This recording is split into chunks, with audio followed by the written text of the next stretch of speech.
Alright guys, welcome to Mike's YouTube channel that is normally gliders, but today will be CNC. Today you're also going to find out why I'm not a great YouTuber, and that's because I pretty much suck at taking video. Nobody wants to hear my crappy voice. So, y'all asked to see how I probe and do tool change on the DMC2. Today, I have this part that got that needs to be, I guess, have a feature put in here. Now, this feature should have been done correctly with a mirrored part in CAD, but I accidentally made two of the wrong side. There needs to be a slot milled in here for a piece to ride along, and so instead of redoing both pieces, I took the one side and that would normally be flat on the wrong side, and I'm just going to put it in there so that way when it's turned upside down anyhow, I'll show you at the end. So for this, you know, I have got the probe routines pretty good now, so that what I'm going to do is make my origin the center of that pocket right there. And we're going to put the Z height on this. So we're going to basically say our origin is the on this plane in the middle of that pocket. So the way to do that, we're going to come over here and in mock, whoops, I kicked the DMC thing. We're going to go to probing. Normally you could use this, but there's an issue with that script. I tried it earlier and it's not working. So anyhow, we're going to use the two inside ones here.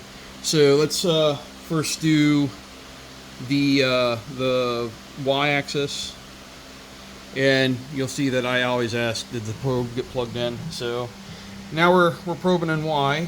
It'll touch, it'll come back to the center, back off.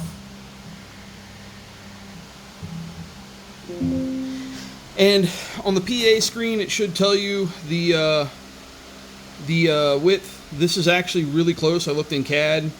It actually should be 5.8, so it's a 1/10 of a millimeter off. So let's go ahead, and I'm going to focus on this so you can see right away when I touch the Y inside routine.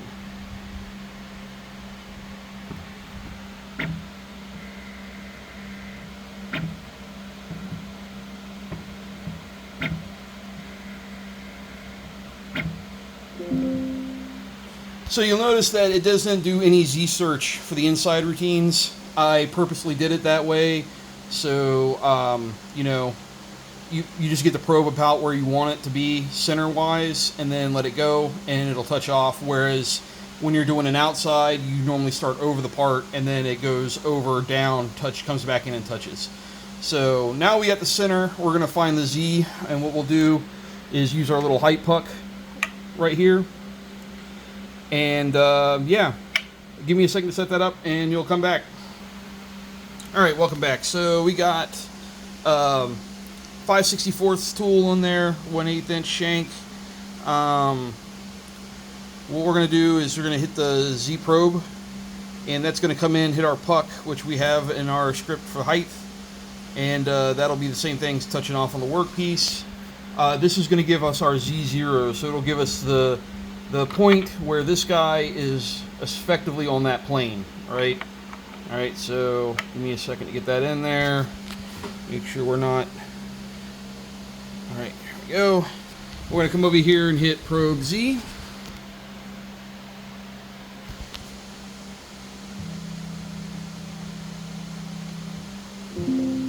All right, there we go. We got 0.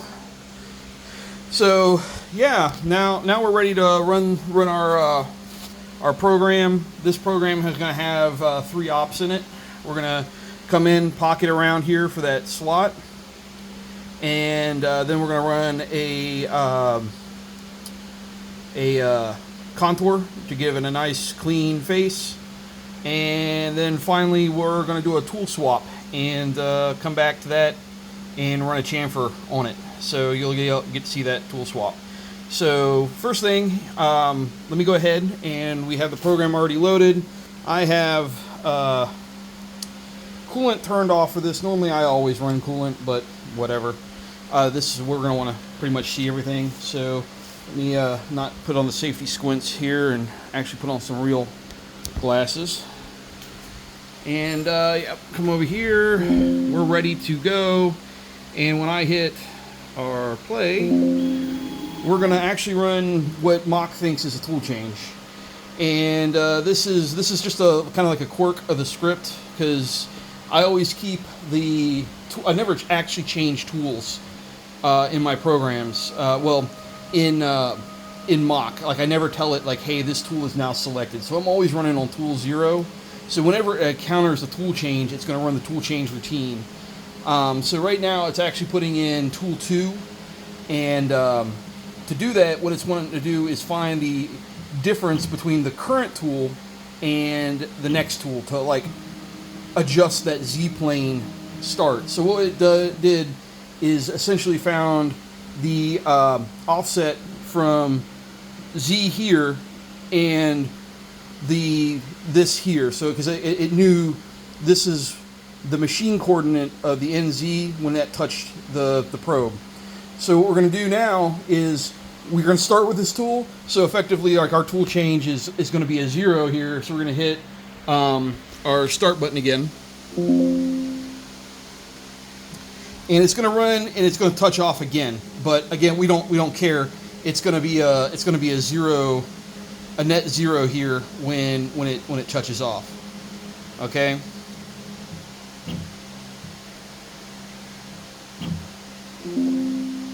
All right, and I'm not going to give you the real pleasure here of watching this thing go and actually cut.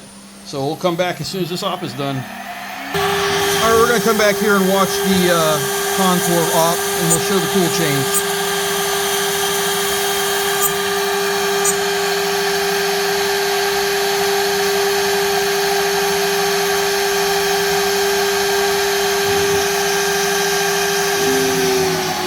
All right, so now we're doing a tool change. We're actually going to put in, what is it?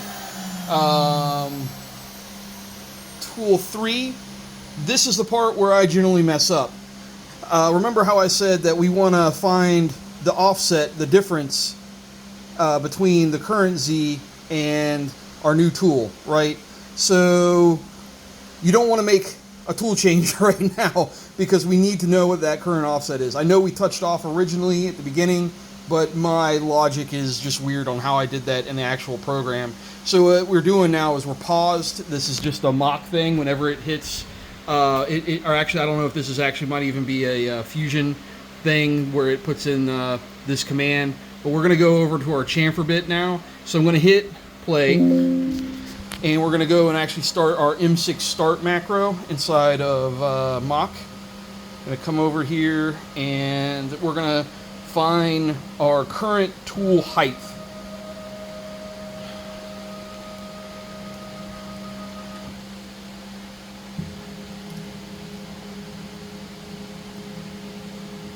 And yeah, it seems slow sometimes, and I'm sorry if I'm focusing on the back of the of the DMC. I'm running this on my phone. I don't have fancy cam. All right, so now we know where our current tool bit is, and now it's asking us over on Mach, you know, like it's in a pause state again. We're actually in the middle of our tool change, so we want to change the tool now. So give me a moment. I want to change that. All right, guys. So we got our 90-degree chamfer bit in here. So you know, with a collet thing, with the ER collet system, you can't tell that difference, like where I put that, right? So there's no way to know if I have that length exactly the same as that 5/64th bit that I had that I was doing the original pocket stuff with, right? So what this is going to do now is touch that off and find the difference. So we're coming over here, we hit our start, and we're going to go down and touch off again.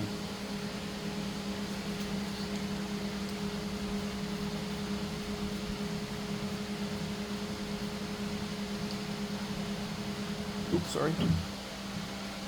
And we're going to get a little message over here that tells us exactly what our difference was. So I had it about 2.6 millimeters difference in height. So it's adjusted our Z now, that difference. And now we're going to come over. We haven't lost our X and Y coordinates yet, and we're going to come and throw that chamfer in.